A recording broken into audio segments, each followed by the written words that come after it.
Have you ever wondered how owner financing works in real estate?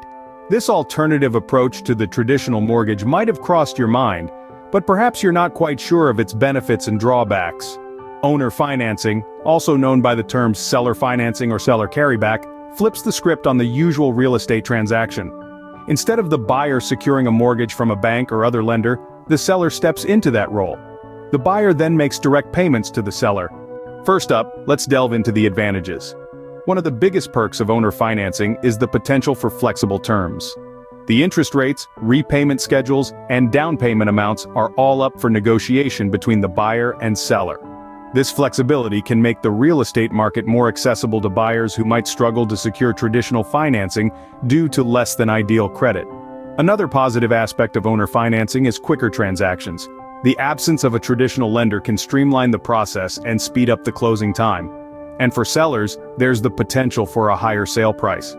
Offering financing could attract more buyers, especially in a market where loans are hard to come by. But it's not all sunshine and roses. Owner financing does come with its share of risks and challenges. For sellers, there's the risk of the buyer defaulting. This could lead to complications like foreclosure. Sellers might also face liquidity issues, as they won't receive a lump sum payment and instead will get payments over time. There's also the risk of interest rate fluctuations and the complexity of drafting legally sound owner financing agreements. So, when does owner financing shine? It can be a great solution when buyers face challenges securing traditional financing due to credit issues. It can also work well when the seller is motivated to sell quickly, or when the property has been on the market for a while. And it's a good fit for properties that may not qualify for conventional financing, or in markets with limited access to mortgage loans. However, there are situations where it's best to steer clear of owner financing. If the seller needs immediate cash or isn't comfortable with installment payments, owner financing might not be the best fit. And if there are concerns about the buyer's financial stability, the seller might want to avoid the risk of potential defaults.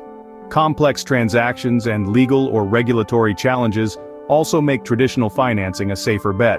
In conclusion, owner financing can be a valuable tool in real estate transactions, offering flexibility and market access to certain buyers. But it's not without its risks and complexities.